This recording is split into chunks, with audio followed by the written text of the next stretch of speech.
पवित्र पवित्र सैन्याचे येवा दे बापा स्तुती करीतो, तुझ्या नावाला खरोखर धन्यवाद देतो।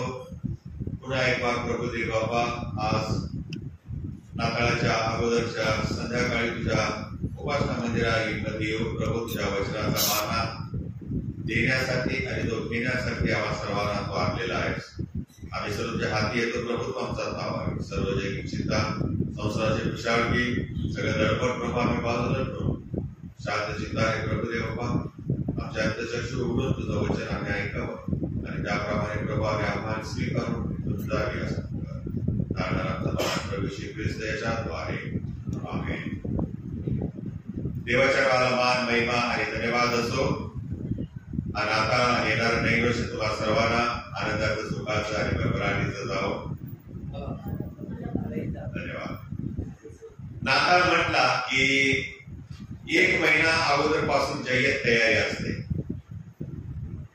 आणि कपडे लत्ता, फराळ, शुभेच्छा, कार्ड खरेदी करणं, पाठवणं, फिरायला जाणे, गाठी भेटी घेणे, नातेवाईकांना बोलावणे, म्हणजे नाताळचा आनंद हा आम्ही आपल्या आपल्या परीने वेगवेगळ्या रीतीने उपभोगत असतो, आनंद व्यक्त करत असतो। कधी कधी म्हणण्यापेक्षा सर्वांच्याच घरामध्ये नाताळच्या गीतांनी नाताळचा आनंद द्विगुणित आपण करण्याचा प्रयत्न करत असतो। कधी नाही वर्षभर ऐकली ती गाणी नाताळची आपण या आठवड्यामध्ये लावत असतो आणि लोक स्वतःला नाताळाची गाणी लावून टीव्हीवर किंवा मोबाईल वरती किंवा ब्लूटूथ वरती स्वतःला आनंदी आणि खुश ठेवत असतात। ती गाणी म्हणजे आपल्या सर्वांच्या परिचयाचे जिंगल बेल्स वगैरे आहेत।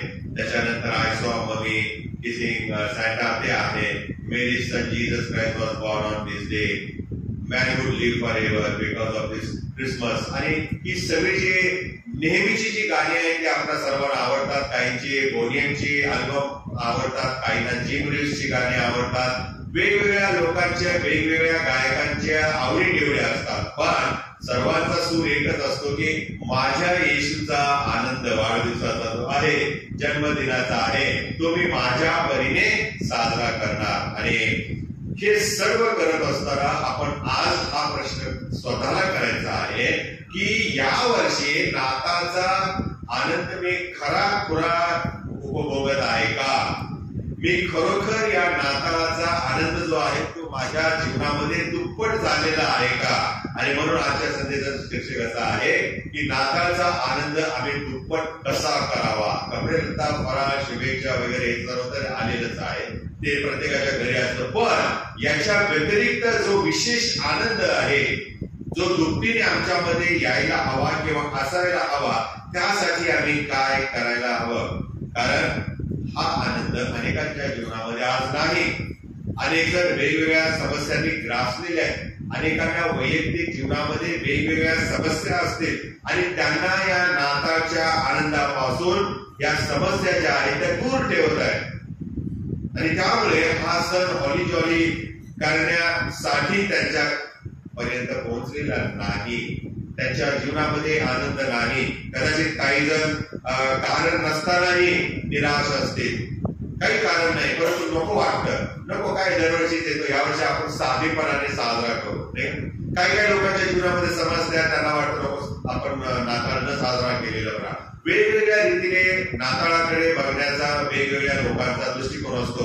त्यात बरीच भर म्हणजे छोटे छोटे ग्रुप जे आहेत, जे स्वतःला काहीतरी वाटतं आणि ते व्हॉट्सअपवर काहीतरी टाकत असतात, नाताळ शास्त्रात आहे का, तो शास्त्रात धरून आहे का वगैरे वगैरे, आणि त्याच्यामुळे आपण आणखी कन्फ्युज होत असतो। अशा प्रकारे वैयक्तिक समस्या असताना बाहेरून येणाऱ्या ज्या समस्या आहेत त्या देखील नाताळच्या आनंदामध्ये विरजन घालत असतात।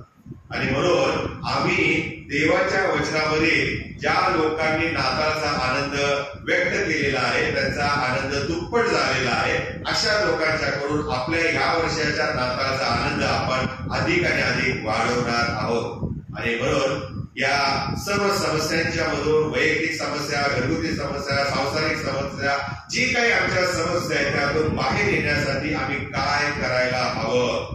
आपल्याला नाताळचा आनंद दुप्पट कसा करायचा आहे? आणि याचं उत्तर मगाशी मी वाचलेल्या शास्त्रपाठामध्ये आहे। मागी लोक आपल्याला या प्रश्नाचं उत्तर सहज आणि सोप्या रीतीने देत आहे. मागे ज्याला वाईज मेन असं इंग्लिश मध्ये म्हटलेलं आहे, ते लोक पूर्वेकडून आलेले आहेत. त्यांना देवाने आकाशामध्ये तारा दाखवलेला आहे. हा तो तारा जो इस्रायलाचा राजा म्हणून जन्मलेला आहे त्याचं प्रतीक होता. आणि म्हणून हा तारा पाहून हे मागी लोक, ज्ञानी लोक पूर्वेकडून आलेले आहेत आणि त्यांनी सोबत येताना देणग्या आणलेल्या आहेत. येशू बाळाला दर्शन घेतल्यानंतर अर्पण देण्यासाठी भेट वस्तू घेऊन आलेल्या आहेत. त्याचा सन्मान करायचा या हेतूने या मागी लोकांनी किंवा ज्ञानी लोकांनी ताऱ्याच्या मार्गदर्शनानुसार नवा जन्म झालेल्या राजाच्या दर्शनाला ते निघालेले आहे. या मागी लोकांच्या मनस्थितीची कधी आम्ही गोळाबेरीज करत नाही किंवा विचार देखील करत नाही, परंतु त्यांच्या प्रवासामध्ये पूर्वेकडून ते जे आलेले आहेत यरुशलेम आणि मग यरुशलेमवरून बेथलेहमपर्यंत, त्यांच्या या संपूर्ण प्रवासामध्ये त्यांना जे अनुभव आलेले आहेत वेगवेगळे, ते आपण लक्षात घेतले पाहिजे. आणि ते लक्षात घेऊन त्यांच्या प्रमाणे जर आम्ही केलं तर या वर्षाचा आमचा नाताळचा आनंद हा वाढल्याशिवाय राहणार नाही. पहिला मुद्दा आहे तो म्हणजे तुम्ही काय शोधता आहात. What do you see. आम्ही या नाताळच्या सणामध्ये काय शोधत आहोत यावरती आमच्या नाताळचा आनंद अवलंबून आहे. आणि म्हणून आपण स्वतःला हा प्रश्न विचारूया की या वर्षाच्या नाताळाच्या सणातून मला काय मिळवायचं आहे, मला काय हवं आहे. की दरवर्षी नाताळ येतो, मी चर्चला जातो, भक्ती अटेंड करतो, पालकांचं ऐकतो, ऐकलं चांगलं आहे वाईट आहे ते मी माझं बघून घेईन आणि मग पुन्हा जातो पुढच्या वर्षी परत येईल या आशेने. असं जर आमचा नाताळचा आनंद उपभोगण्याचा पद्धत असेल तर प्रियानो, पवित्र शास्त्रात ते धरून नाहीये. आम्ही नाताळचा जो आनंद आहे तो नेहमी दरवर्षी आमचा वाढता असलं पाहिजे. असं काय आहे की ज्यामुळे माझ्या नाताळचा आनंद माझ्या जीवनामध्ये वाढेल. सर्व कुटुंबियांनी एकत्र येण्याने वाढणार आहे का? कधी कधी आम्ही पाहतो नाताळाला सगळी फॅमिली, भाऊ बहिणी वगैरे जे कोणी असेल घरामध्ये नातेवाईक आजूबाजू सगळे एकत्र येतात, एन्जॉय करतात. काही लोकांनी सहलीचं किंवा यात्रेला जायचं आयोजन केलेलं असतं. त्याच्याद्वारे ते नाताळच्या दिवसांच्या मध्ये आनंद वाढवण्याचा प्रयत्न करत असतात. आणि मग काही लोकांना असं वाटतं की आपण इतरांना गिफ्ट दिली तर गिफ्ट देण्याच्याद्वारे आपला नाताळचा आनंद अधिक आणि अधिक वाढू शकतो, किंवा कोणीतरी मला चांगली गिफ्ट देईल याची वाट पाहत आपण नाताळचा आनंद वाढेल कसा हे पाहतो. पण मला तुम्हाला सांगू द्या, या सगळ्या गोष्टी जरी चांगल्या असल्या तरी जर त्या यशस्वी झाल्या नाही तर शेवटी पदरामध्ये निराशा आल्याशिवाय राहत नाही. आपल्या जीवनामध्ये कधीतरी असा अनुभव आला असेल, प्रत्येकाच्या जीवनामध्ये कधी ना कधी हा अनुभव येतो. आम्ही अपेक्षा ठेवतो, तसं होत नाही, आम्ही निराश होतो आणि नाताळचा आनंद सगळा दुरून जातो. आम्ही अपेक्षा केली आणि तसे नाताळाला झाले नाही किंवा नाताळाला मिळाले नाही म्हणून आपण निराश झालो आहोत. अनेकदा आपल्याला असे अनुभव येतात. पण हे अनुभव जरी असले, अपेक्षा पूर्ती झाली नाही तर याचा अर्थ असा नाही की there is some problem in Christmas. त्याचा अर्थ असा नाही की नाताळामध्ये काहीतरी प्रॉब्लेम आहे. ही समस्या नाताळाची नाही, ही समस्या आमची आहे, आमच्या अपेक्षांच्या मध्ये आहे. आम्ही जेव्हा जर चुकीच्या गोष्टींची अपेक्षा ठेवली, जर आम्ही चुकीच्या गोष्टींचं स्वप्न पाहिलं आणि जर ते पूर्ण झालं नाही तर प्रॉब्लेम कोणाचा आहे? आपला आहे. आणि म्हणून मागी लोक या प्रश्नाला उत्तर सहजपणे देत आहेत आणि ते शिकवतात की आम्ही योग्य गोष्टींचा शोध केला पाहिजे, आम्ही योग्य गोष्टींच्या मागे लागलं पाहिजे, आम्ही जे चांगलं आहे त्या चांगल्या गोष्टींचा शोध घेतला पाहिजे. आणि म्हणून पहा ते काय शोधत होते. वचन दुसरं, ते यरुशलेमेत येऊन विचारपूस करू लागले की एवढ्यांचा राजा जन्मास आला तो कोठे आहे. आम्ही पूर्व दिशेस त्याचा तारा पाहून त्याला नमन करावयास आलो आहोत. त्या यरुशलेम मध्ये येशू बाळ कुठे जन्मला आहे त्या येशूच्या शोधामध्ये हे ज्ञानी लोक, हे मागी लोक निघालेले आहेत. त्यांच्याकरता नाताळ म्हणजे येशूचा शोध. नाताळ म्हणजे येशूचा. The first Christmas that was celebrated by them was to search Jesus Christ. येशूचा शोध घेणे हा अशा प्रकारे ज्ञानी लोकांचा प्रियानो विचार होता आणि त्या धर्तीने त्या विचाराने ते शोध घेत निघालेले आहेत आणि हीच गोष्ट आज आपल्याला देखील करायची आहे. म्हणून मी पहिलाच मुद्दा घेतलेला आहे की आम्ही काय शोधत आहोत, आपण काय शोधत आहोत, नाताळामध्ये आम्हाला काय मिळवण्याचा आम्ही प्रयत्न करत आहे. आणि या मागी लोकांच्या प्रमाणे या नाताळाला जर आम्ही येशूच्या भक्तीचा शोध घेतला, येशूच्या आराधनेचा अनुभव घेण्याचा प्रयत्न केला, यहुद्यांचा राजा म्हणून जन्मलेल्या येशूचा अनुभव त्याचा सहभाग जर आम्ही मिळवण्याचा प्रयत्न केला तर मला तुम्हाला सांगू द्या, या वर्षीचा नाताळाचा आनंद तुमचा द्विगुणित झाल्याशिवाय राहणार नाही. येस, जर आम्ही येशूची आराधना करतो, जर आम्ही येशूची भक्ती करतो आणि हा जर आमचा उद्देश नाताळाचा असेल तर डेफिनेटली 100% आमचा नाताळाचा आनंद वाढणार, तो कोणी रोखू शकणार नाही. आणि म्हणून आम्ही काय शोधतो याच्यावरती नाताळाचा आनंद अवलंबून आहे. काही कपडे शिवायला टाकले असतील, मिळाले नसतील, ते फुल टेन्शन मध्ये असतील, अनेक प्रसंग आहेत, अनेक समस्या असतात प्रियानो. पण मला तुम्हाला सांगू द्या, एक ख्रिस्ती, एक आध्यात्मिक येशूचा शिष्य किंवा शिष्य म्हणून आम्ही या नाताळाला काय शोधत आहोत हे फार महत्वाचं आहे. आणि जर योग्य गोष्ट शोधली, या नाताळच्या दिवशी जन्मलेल्या येशूचा जर आम्ही शोध घेतला, या नाताळामध्ये संपूर्णपणे त्याच्या सहवासात घालवण्याचा जर आम्ही प्रयत्न केला, मला तुम्हाला सांगू द्या 2023 चा नाताळ खरोखर तुमच्यासाठी आशीर्वाद घेऊन येणार असेल. दुसरा मुद्दा आहे आणि तो म्हणजे आपण कोठे शोधतो, आम्ही काय शोधतो, पहिला मुद्दा. आणि आम्ही कोठे शोध घेत आहे हा देखील जर आम्हाला मुद्दा कळाला तर आमचा ह्या वर्षीचा नाताळाचा आनंद वाढल्याशिवाय राहणार नाही. आणि आमचा ह्या वर्षाचा नाताळाचा आनंद या दुसऱ्या मुद्द्यावरती पण अवलंबून आहे, आपण कोठे शोधत आहोत. मागी लोकांच्याकडे मी तुम्हाला नेत आहे. मागी लोकांच्याकडून आम्हाला नाताळाला कोठे चांगले आणि वाईट आहे हे समजून घेता येते.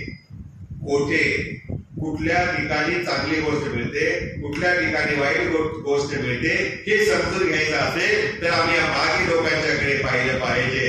अयोग्य ठिकाणी शोध घेण्यास त्यांनी प्रारंभ केला. पहिली गोष्ट चुकले, ज्ञानी असूनही चुकले. बरणीमध्ये म्हणतो ना आपण, शिकलेले सारे चुकलेले असतात, तसा हा प्रकार झाला. ज्ञानी होते, तारा काय पाहिला आणि निघाले आणि बेथलेहमला जायच्या ऐवजी कुठे गेले, यरुशलेमला गेले.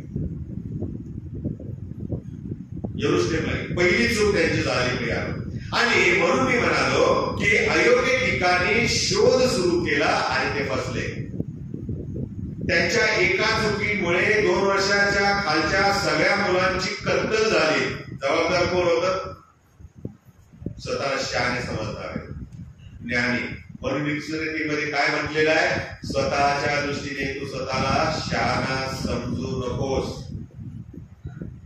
ज्ञानी लोक फसले.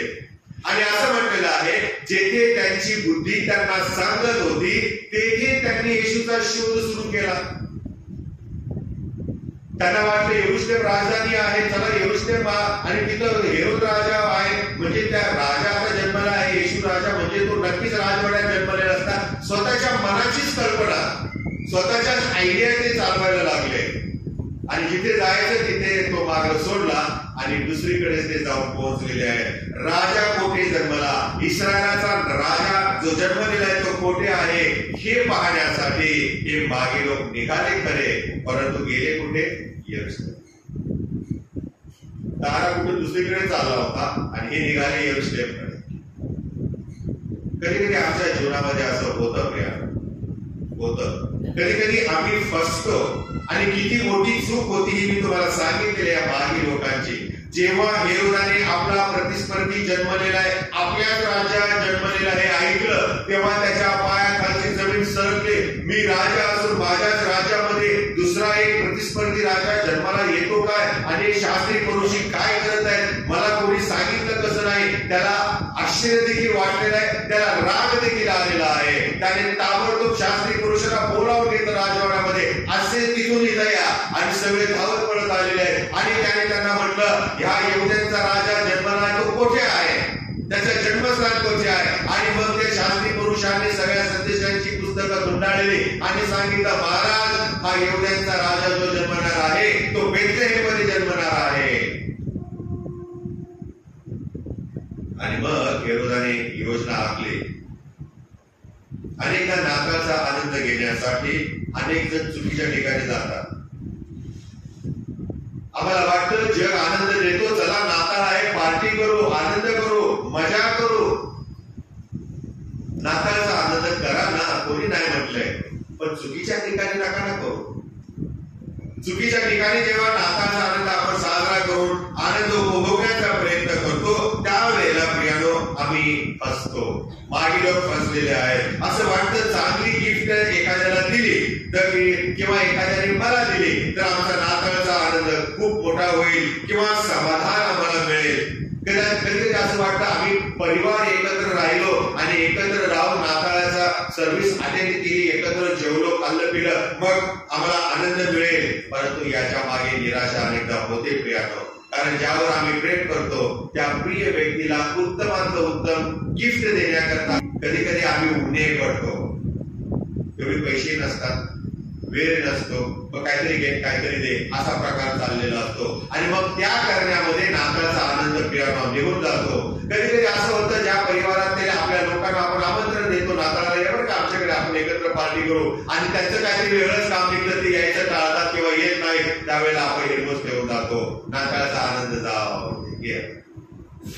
प्रियानो अशा एक नाही अनेक समस्या आमच्या जीवनामध्ये येत असतात. परंतु जेव्हा आम्ही बाकी लोकांच्याकडे पाहतो तेव्हा आम्हाला असं दिसतं की त्यांनी योग्य ठिकाणी न जाता चुकीच्या ठिकाणी गेले आणि ज्या वेळेला त्यांना कळालं की आपण चुकलो आहोत तेव्हा ते त्या मार्गावर परत फिरले आणि योग्य ठिकाणी ते पोहोचले.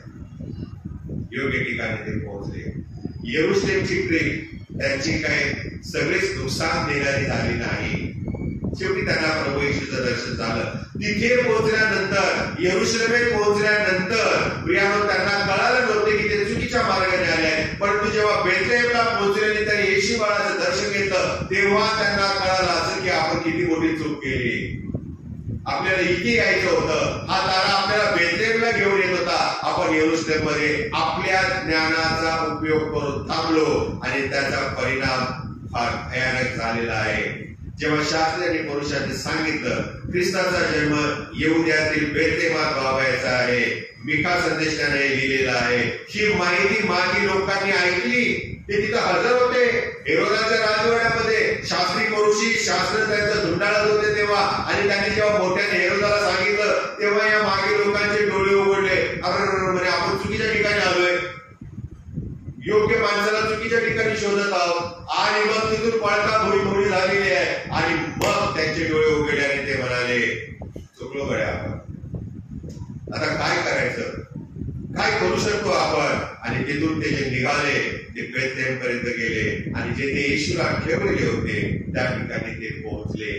तुम्ही आणि मी येशूचा शोध कुठे घेत आहोत, तुम्ही आणि मी या नाताळाचा आनंद कुठे उपभोगण्याचा प्रयत्न करत आहोत. तिसरा मुद्दा आहे आम्ही काय देणार. मागे लोक आम्हाला शिकवतात की देवाला आम्ही काय द्यायला पाहिजे. आपल्या नाताळाचा आनंद वाढवण्यासाठी दुप्पट आणि तिप्पट करण्यासाठी जर आम्ही हा तिसरा मुद्दा पण लक्षात घेतला तर निश्चितच आमचा आनंद वाढल्याशिवाय राहणार नाही. आम्ही काय देणार, आमच्याकडे असं काय आहे. मागी लोकांच्याकडे पहा, हे मागी लोक निघालेले आहेत पूर्व दिशेवरून. इतक्या लांबचा प्रवास त्यांनी केलेला आहे, पण एवढ्या लांबचा प्रवास करत असताना देखील ते राजाच्या दर्शनाला आल्यावर त्याला गिफ्ट आणण्यास ते विसरले नाही. मागी लोक येशूकडे आले, येशूच्या घरी आलेले आहेत आणि त्याला साजेल शोभेल अशा गिफ्ट त्यांनी आणलेले आहेत. पहिलं आहे आम्ही पाहतो सोने आणलेलं आहे. सोने हे राजाला शोभवंत आहे. त्याच्या मुकुटामध्ये त्याच्या अंगावरती सुवर्ण अलंकार असलेली वस्त्र घातली जातात. त्याच्याद्वारे सोन्याचं अर्पण करण्याच्या द्वारे मागी लोकांनी डिक्लेअर केलं, जगाला सांगितलं की हा जो बाळ जन्मलेला आहे हा सर्वसाधारण बाळ नाही तर हा एक राजा आहे. आणखी मग आम्ही पाहतो की या मागी लोकांनी ऊद आणलेला आहे. ऊद हा याजकाचं काम आहे. याजक हा ऊद घेत असे आणि आणि इस्रायलाच्या वतीने मंदिरामध्ये अर्पणांच्या वरती तो झिटकारला जात असे, मंदिरामध्ये या उदाचा वापर केला जात असे. त्यामुळे येशू बाळाला उद अर्पण करणे याद्वारे मागे लोकांनी जगाला जाहीर केलं की हा जो बाळ जन्मलेला आहे हा नुसता राजाच नाही, तर हा एक याजक आहे, हा एक याजक आहे. लोकांपत्रामध्ये आम्ही वाचतो प्रभू येशू हा आमचा मुख्य याजक झाला, मुख्य याजक झालेला आहे. आणि मग तिसरी देणगी आम्ही पाहतो, त्यांनी गंधरस आणलेला आहे. गंधरस हा त्यांनी येशू बाळाच्या चरणापाशी अर्पण केलेला आहे. सर्वसाधारणपणे गंधरस हा मृत शरीराला लावला जातो मेल्यानंतर, त्याची उत्तरक्रिया करण्याच्या अगोदर. आणि हे करण्याच्या द्वारे, गंधरस आणण्याच्या द्वारे जणू काय मागे लोकांनी जगाला जाहीर केलेला आहे की हा जो बाळ जन्मलेला आहे हा नाताळचा आनंद साजरा करत असताना आम्ही लक्षात ठेवलं पाहिजे की हाच बाळ 34 वर्षाचा झाल्यावर आमच्यासाठी त्या वधस्तंभावरती उभ्याने आडव्या लाकडावरती स्वतःचा प्राण अर्पण करणार आहे, स्वतःचं रक्त त्याने सांडलेलं आहे की ज्याच्याद्वारे आमच्या भूत वर्तमान आणि भविष्य पातकांची क्षमा व्हावी. योग्य ठिकाणी योग्य व्यक्तीचा त्यांनी शोध घेतला आणि त्यांना सापडल्यावरती योग्य अशी गिफ्ट, योग्य अशी देणगी त्यांनी प्रभू येशूला अर्पण केलेली आहे. या नाताळाला आपण योग्य अशी भेट, योग्य अशी देणगी, योग्य अशी गिफ्ट द्यायला हवी, द्यायला हवी. मला चुकीचं म्हणून समजू नका बरं का. मला सांगण्याचा उद्देश हा आहे की भौतिक गोष्टी तर आम्ही देतच असतो, पण याच्या व्यतिरिक्त महत्वाची गोष्ट आम्ही या नाताळाला द्यायला विसरू नये, आणि ते म्हणजे देवाचं प्रेम आणि देवाने आमच्यावर केलेली दया इतरांच्या पर्यंत पोहोचवणे. आज जगामध्ये लोक प्रेमासाठी भुकेले तहानेले आहेत. कोणीतरी आपल्याला जवळ करावं, कोणीतरी आपल्याला कवटाळावं, कोणीतरी आमच्यावर दया करावी, कोणीतरी आम्हाला मदत करावी. अनेक लोक आहेत प्रियानो, अनेक लोक आहेत. आणि म्हणून अशा लोकांच्या पर्यंत आम्हाला पोहोचायचं आहे. हे आपण आपल्या नातेवाईकांना, मित्रमंडळीला, ओळखी पाळखीच्या लोकांच्या मध्ये जे अनोळखी आहेत त्यांच्यापर्यंत देखील जाऊन आम्ही प्रेम आणि दया देणं गरजेचं आहे. जे आम्हाला हर्ट करतात, जे आम्हाला दुखी करतात, त्यांना परमेश्वराच्या दृष्टिकोनातून आम्ही दया दाखवली पाहिजे, त्यांच्यावर प्रेम केले पाहिजे. जे आम्हाला शब्दांच्या द्वारे, वागणुकीच्या द्वारे दुःख देतात त्यांना आपण मदत करून मदतीची भेट देणं गरजेचं आहे. त्यांना मदतीची देणगी दिली पाहिजे. त्यांना परमेश्वराने जी क्षमा आम्हाला केलेली आहे ती क्षमा त्यांच्यापर्यंत देणगी स्वरूपात पोहोचवणं हेच खरा नाताळचा आनंद आहे आणि अर्थ आहे. आम्हाला हे देण्यासारखं आहे. पैशाची गरज नसते यामध्ये. प्रेम करायला पैसे लागत नाही, दया करायला पैसे लागत नाही. आमचे शब्द, आमच्या प्रार्थना, आमचे हालचाल, आमच्या क्रिया, आमचा त्याग, या गोष्टींनी आम्ही प्रेम आणि दया करू शकतो. आणि ह्या देणग्या जर आम्ही दिल्या तर आमचा नाताळाचा आनंद दुप्पट होतो प्रियानो. आणि म्हणून शेवटी प्रियानो, या वर्षी आपण नाताळाला इतरांना काय गिफ्ट देणार आहे? जर आमच्याकडे प्रेम आणि दया देखील नसेल तर एक मात्र निश्चित आहे, ते म्हणजे स्वतःलाच दुसऱ्यांसाठी देऊन टाका. स्वतःलाच तुम्ही दुसऱ्यांसाठी अर्पण करा. प्रभू येशू ख्रिस्ताने स्वर्ग सोडलं, स्वर्ग सुख सोडलं आणि खाली आला. त्याने स्वतःला रिक्त केले, तो रिकामा झाला आणि स्वतःला आमच्यासाठी देऊन टाकलं, देऊन टाकलं. आम्ही स्वतःला इतरांसाठी देऊन टाकणे गरजेचं आहे. पण इतरांसाठी देताना स्वार्थी भावनेने देऊ नये बरं का. मी याला आज मदत करतोय, माझ्यावर वेळ आली की याला कधीतरी मदत केली पाहिजे, आणि जर नाही केली ना मग बघून घेतो, याला मदत म्हणत नाही. कधी कधी काही लोक आपल्याला खूप मदत करतात. आपल्या सुखदुःखाच्या प्रत्येक प्रसंगामध्ये सगळी कामं स्वतःची सोडून धावत येतात, आमची मनं जिंकतात, आम्हाला लाचार करतात मदतीच्या द्वारे. सांभाळून राहा, कारण ते तुमचा कधी घात करतील याचा भरोसा नाही. आणि म्हणून या ठिकाणी प्रभू येशू ख्रिस्त हा आमच्यावर असं प्रेम करतो, अशी दया करतो, अशी मदत करतो की जो प्रेम आम्हाला कधी धोका देत नाही, जो स्वतःला आमच्यासाठी रिक्त होऊन अर्पण करतो. आणि असली चित्तवृत्ती तुमच्यातही असू द्या, असं संत पॉल फिल्पेकरांच्या पत्रामध्ये लिहितो. चित्तवृत्ती, आमचं मन, जे दुःख देतात त्यांना दया द्या, जे आम्हाला हर्ट करतात त्यांना क्षमा करा, जे आपल्याकडे क्षमा आहे ती क्षमा त्यांना दान द्या आणि आपले हृदय येशूला द्या. जेव्हा आम्ही येशूच्या हाती स्वतःला स्वाधीन करतो तेव्हा आम्ही देवाच्या मार्गाने चालतो. आणि म्हणून नाताळचा आनंद यावर्षी आम्हाला जर वाढवायचा असेल, तर दुप्पट करायचा असेल, तर योग्य गोष्टीचा शोध घेतला पाहिजे, योग्य ठिकाणी आम्ही शोध घेतला पाहिजे आणि योग्य अशी देणगी ज्या माणसाला आपल्याला द्यायची ती जर आपण दिली तर निश्चित आमचा आनंद हा या नाताळचा वाढेल. प्रभू तुम्हाला अशा प्रकारे हा ख्रिसमस, हा नाताळ आनंदाने साजरा करण्यास अधिक सहाय्य करो. आपण प्रार्थना करूया. पवित्र पवित्र सैन्यांच्या यहोवा देवा, आम्ही तुझी स्तुती करीतो, पुन्हा एक बार धन्यवाद देतो. प्रभू येशू ख्रिस्त ही देणगी तू या जगाला देऊन टाकलीस. किती मोठी गिफ्ट आहे प्रभू, स्वर्गातून आमच्यासाठी पाठवलीस. अयोग्य माणसासाठी योग्य गिफ्ट तू दिलीस, तू आमच्यावर दया केलीस. आणि म्हणूनच संत पौल आपल्या पत्रामध्ये लिहितो की आमचे तारक हे कुठल्या कर्माने नाही तर तुझ्या कृपेने झालेले. तू आमच्यावर दया केलीस, प्रेम केलंस. आणि या नाताळाला आम्ही हेच इतरांना द्यावं, इतरांच्यावर करावं ही तुझी आज्ञा आहे. आणि म्हणून प्रभू या नाताळाचा आनंद जर आम्हाला खरोखर उपभोगायचा असेल, या नाताळामध्ये जर खरोखर आम्हाला मनशांती हवा असेल, या नाताळाचा आनंद जो आम्ही मिळवून पाहताय तो जर आम्हाला वाढवायचा असेल, तर प्रभू आम्ही जी तो आम्हाला दिलेला आहे इतरांच्यापर्यंत पोहोचवावं म्हणून आम्हाला आमचा महान प्रभू श्री ख्रिस्त याच्यात आहे. आमेन. सध्या डिजिटलचा जमाना आहे. पूर्वी आम्ही लहान असताना, म्हणजे आपण लहान असताना छापलेल्या पत्रिकांमधून गाणं गायचो. डिजिटल युग आहे, त्यामुळे मोबाईल मध्ये आलेला आहे, त्यामुळे लाईट बंद केल्या तरी आपण बघून गाणं गाऊ शकतो. हालेलुया. येस. शांत काळ दिव्य बाग.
बोलो यीशु मसीह की जय, जय, जय.